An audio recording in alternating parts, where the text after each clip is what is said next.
You playing in the cucumbers, Cookie? Quit knocking the flowers off. As you can see, the cucumbers are growing great. There's pretty little yellow flowers everywhere. There are some little cucumbers starting to grow and hang.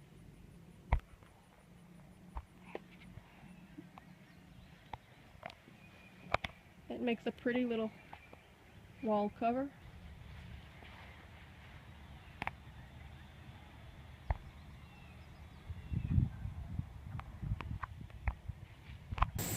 Today I'm going to show you a little bit on urban garden and edible landscaping. We have a large piece of property here, but there's a lot of stuff you can do if you have just a small piece of property or you're in an urban setting where you can't have a huge garden. You can still produce a lot of food in very small spaces. It's really not all that difficult. You can definitely, at least at minimum, supplement your grocery bills with edibles. Behind me you'll see I have some cucumber plants. Now I can pull clips from a previous video, or you can go back and check the video on planting seeds or using eggshells as a seed planter starter, and you'll see, because that's where I started these with. But all I did was put up a short piece of fence right against the wall. You can do this against the wall of your house, against a shed, against anything, or you can do it with just a fence. If you have a fence around your property, you can plant cucumbers. A great tip for urban gardening or gardening in small spaces or edible landscaping is to do climbing plants. Your climbing plants tend to produce a lot of food, and if they're on the ground, they take up a lot of space. But if you give them something to climb and they grow vertically, they don't take all that much space. Cookie wants to be on the show. Mwah. They don't take a lot of space, but they do produce a lot of food.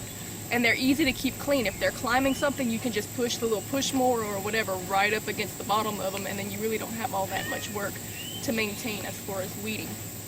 This was just a couple of plants. I want to say maybe about 6 of them, less than a pack of seeds, which runs about $1 for the whole pack. And I have already harvested probably somewhere around 50 pounds of cucumbers off of this plant. A lot of them are just being fed to the chickens and goats and so forth, because they're just, there's no way I can eat them in time. They're just going bad on me, so I'm giving them to the livestock. So almost nothing, and that will produce you quite a bit of cucumber. Not a lot of maintenance. You know, might have to water if the bugs are getting at them. You might have to put a little something around them for insects, but really I didn't do a whole lot with these cucumbers. They grew on their own. They climbed. They made a pretty cover for a shed. It would be great. In the early spring and summer, they make these pretty little yellow trumpeted flowers, and I'll try to get you a close-up of that to see. And the whole thing will be covered in these yellow flowers. It's very pretty, and then the cucumbers begin to develop from those flowers. So lots of very pretty little edibles that you can grow vertically, or even just on a fence line somewhere, that will produce a lot of food in a short amount of time. Very inexpensively, and it won't take up a lot of space. You can do the same thing with cucumbers, with tomatoes will climb, with squash will climb, your beans will climb, green beans, snap beans, peas, things like that. So any climbing plant, you can actually produce a lot of food in a very short space because you're growing vertically instead of taking up a lot of land cover. So good tip for gardening in small spaces, climbing plants. Grow up, not out. Okay, here we have some more climbing plants. Grapes, muscadines, everything in those families. They produce well and they climb again, so it won't take you a lot of space. You can make trellises on your property where you can clean underneath it really easy and pick underneath. A future project that I will film when I get the time to do it. I haven't done it yet, but it would be a great idea. Excuse me, Cookie? Cut that out. Another idea that I'm planning to do would be to make a trellis and then hang a swing set from it, so it would be taking up less space, because I'm planning to put an outdoor swing set anyway, and then I can just have my my grapes hanging from the top of the swing through a trellis above the swing. And you can even concrete the bottom if you don't want to deal with grass and so forth underneath it, and that would save you any trouble from having to maintain underneath those grapevines, and it'll give it something pretty to grow on. Plus, it would be pretty cool and in the summer to just be sitting on your swing and picking grapes from right above you, right? Another great way to get a lot of food in a small space is with trees. Fruit trees can produce a lot of fruit, and at the ground level you're talking about a very small piece of land. Everybody just about that owns any amount of land can plant at least one tree. Now for those in apartments this is less feasible, but for those with even a small suburban property, you can grow a lot of food in a tree. And I'm going to show you, get you a shot of just this one pear tree, how much food is being produced out of this one tree. Now we have a lot of fruit trees around here, so if you can line your property in fruit trees, then you're going to get a lot of food off of just a little bit of land. And like I said, the only thing we do to these trees is water every once in a while if it's getting kind of dry, and maybe put a fungicide if there seems to be, because our climate is so humid and moist, there is an issue with funguses and stuff. So sometimes we have to treat for that, but very rarely do you do very much to these trees, and they produce a lot of food. So one little old tree taking up, this is taking up, you know, 2 or 3 feet at most of ground property, and it's producing so much food actually that the branches are breaking. Just to give you a little bit of a gauge about how much this tree is producing, this one tree, this branch actually broke under the weight load of how much produce it's making. This is a type of Jerusalem pear, which is a kind of almost in between a pear and an apple. So even though this branch broke, these will still be good, because the thing about pears is you actually have to pick them before they'll turn sweet. So all of these will be good, and the rest we'll leave on the tree until they're ready. But they're all over the ground, as you can see. The clusters on the branch, they're everywhere. The whole tree is absolutely loaded. It takes a lot of weight in food to break a big old branch like this, and the whole tree is covered in it. So that's a lot of food in this one little tree.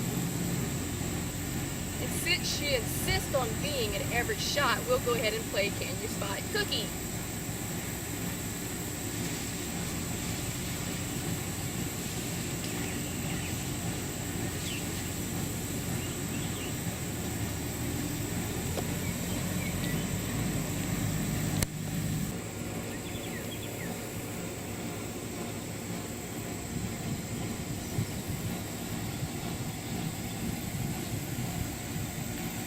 Making the point that this is the only ground cover you're actually using to produce all of this in food. And I don't know how well you can see because they're still green, but this tree is absolutely loaded all over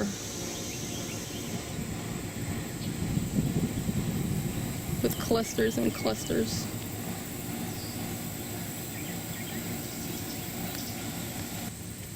With this tree, this is a different kind of pear tree. I don't know if you can see the pears on it, but they're much bigger. This is more of a canning pear or a baking pear than the other ones we had is more of an eating pear. That's why they're smaller and rounder.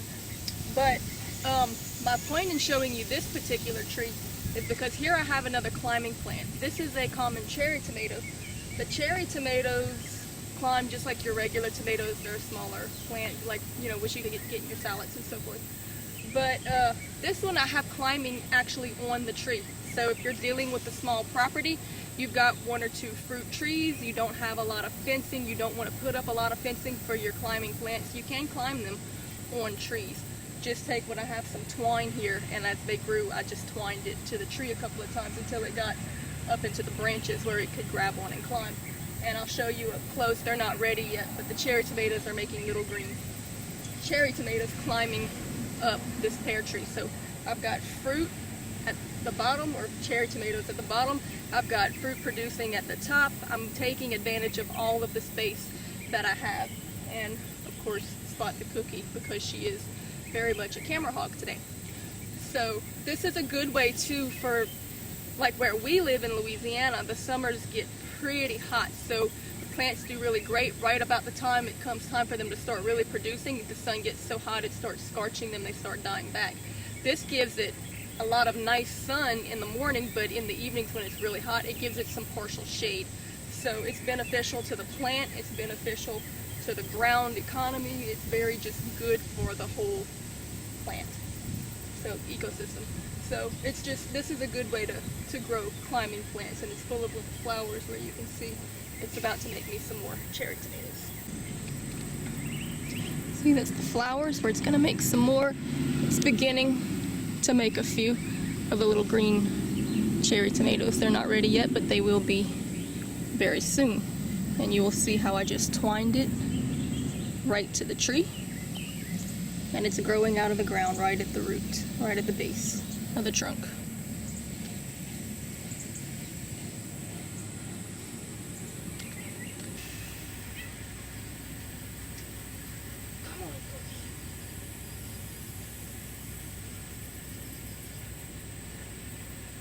Now, something I strongly recommend when putting fruit trees on your property, or any fruit-bearing tree, even nut trees or whatever, if you only have a small space to do, 1 or 2 trees, and you want to produce a lot of food in this area, look for something that's indigenous, something that's native to the area, something that will produce easily and heavy loads of food. In this area, we have a lot of wild fig, we have wild mulberries. In this little area, the fig trees work as a shade tree. Cookie, you are a clown. Are you okay? Native plants will take the least amount of work, and they will produce the largest amount of produce.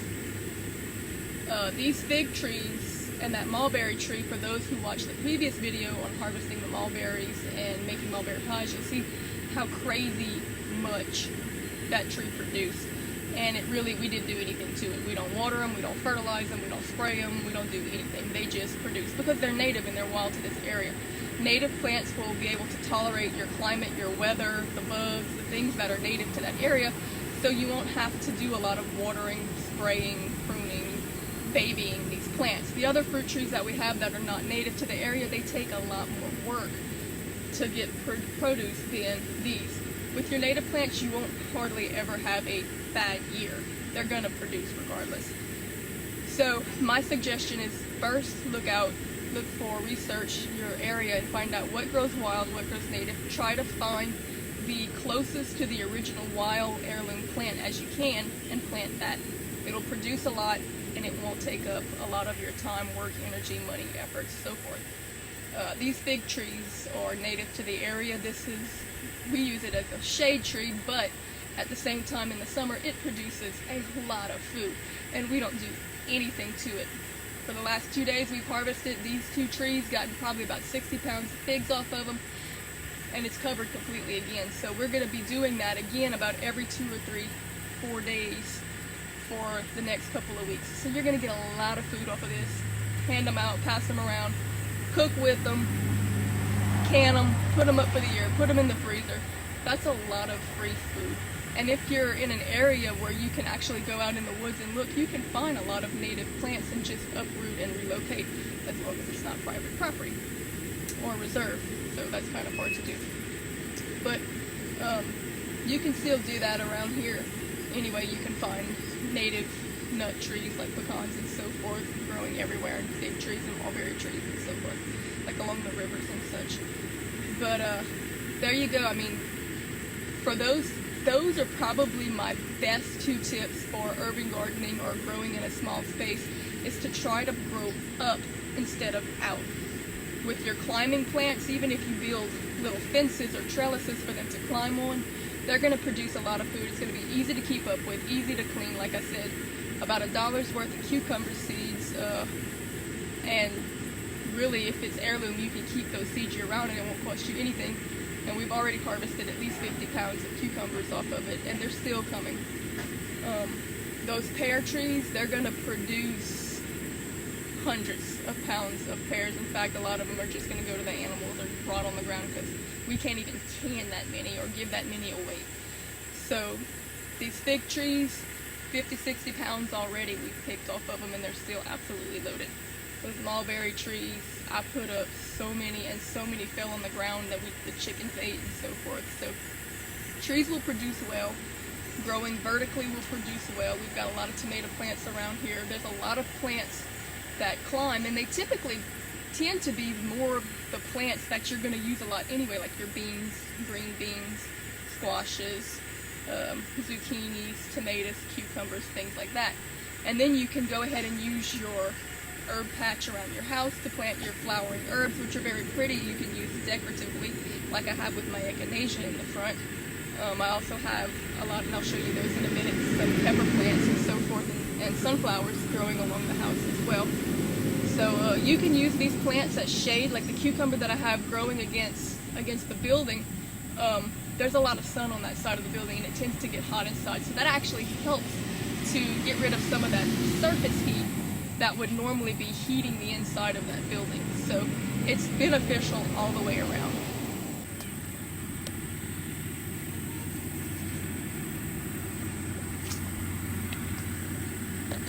As you can see, I've got a lot of little pepper plants planted right up close against the house. This is a young jalapeno, it's just starting to make. But pepper plants, sunflower seeds, herbs, you can do an herb patch right up next to your house and it'll make very pretty little plants. I've got echinacea planted right up next to the house. It makes a very pretty purple flower.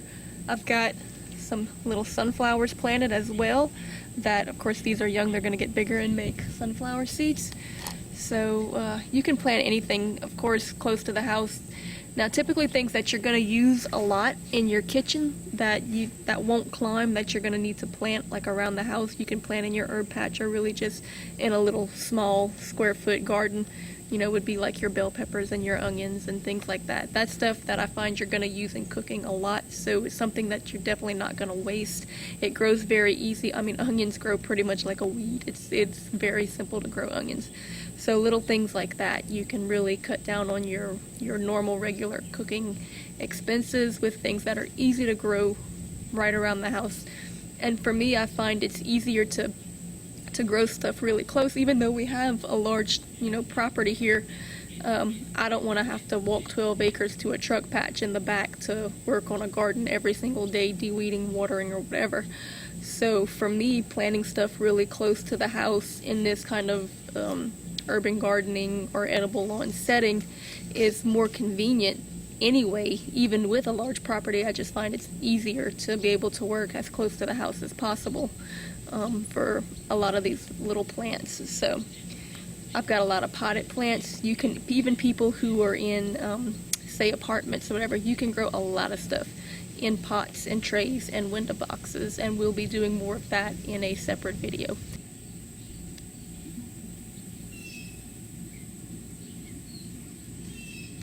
And even though it's kind of early in the season and the tomatoes are still green, you can see that on this fence.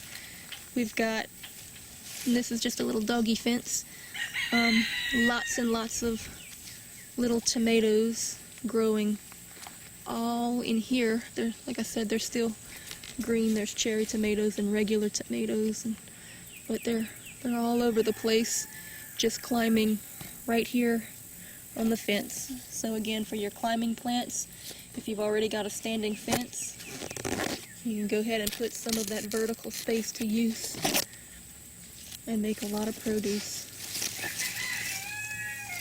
And if not, you can always set up little fences like I did close to my house for the cucumbers to go ahead and start growing that. Say hi, Kadesh. This is a different variety, native Louisiana fig. As you can kind of see, the figs are ginormous. These aren't even fully ripe. They'll get a little bigger than that, but I mean, it's pretty much the size of my fist. They're, yeah, 2 figs is all I can hold in one hand. So they get to be pretty large. It doesn't take much of this to fill a jar of preserves. Alright, try to give you a little bit better gauge of the size of these figs. They are absolutely enormous. And you see it's making milk, so this could have actually gotten a little bit bigger, but it is still more or less full grown. Now they don't get as dark as the other figs. They'll never turn totally brown like the other figs will, but they'll get kind of a yellowish white with some brown spotting. But this is an absolutely enormous fig. You could not put this in your mouth.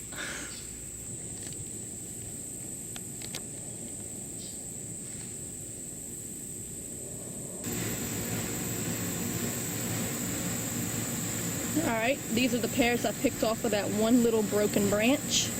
As you can see, there's quite a few pears right there.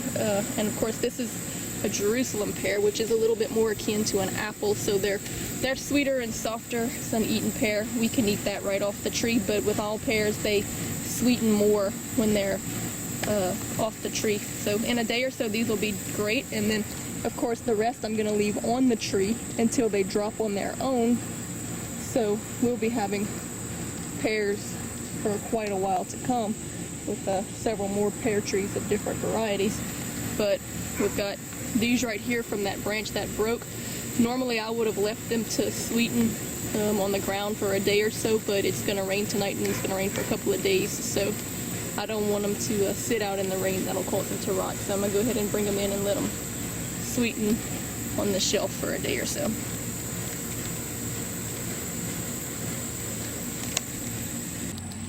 Here we have some tomatoes and cherry tomatoes growing in a trough. An easy way to make you a little raised garden, a little raised bed, is to get you a kiddie pool and poke some holes in the bottom, put some rocks or gravel, and then put your dirt on top. And if you wanted to trim it out, you could trim the edges with decorative trim bricks or landscape timbers or whatever. And you could make you a very inexpensive little raised bed like that. And you can also grow in there. When you have stuff that's separated from the outside ecosystem, it tends to not have as many problems. Whereas on the other side of the property, we had a few tomatoes that got the blight. Had to pull those up. These were fine. There's actually even some more bell pepper plants coming up in there. So a little raised garden separated. This is also good for things like strawberries that the ants and rabbits and mice and so forth tend to eat up before you can get any. It's easier to monitor your plants and keep them safe if they're separated in a raised garden. And of course, you always want to try to grow stuff that you're actually going to use. There are a lot of garden plants that grow really easy, but there's not a lot of uses for it. So you always want to use stuff that you're actually going to use that's going to cut back on your grocery expenses. You know, things like cucumbers and tomatoes and stuff, you're going to use that. Stuff like figs, there's so many different ways to use it and put it up and preserve it. I mean, you can freeze them whole and use them in cookies and smoothies and so forth. You can put them in preserves. You can dehydrate them and eat them like trail mix, like prunes, or you can use them to make like fig Newtons and so forth, glazes, pies. There's so many uses for them. You can actually keep them and use them year round. So, you know, the pears make great pies, pear butter, which is kind of like an applesauce, but with pears. So, you know, things you're actually going to use. And of course, it's a lot of work. You're going to have to start canning all of this and putting all this up, but it's definitely nice to have and fun to share. So there you go. That's your tips for today. Getting a lot of produce out of very small areas. Grow up, not out.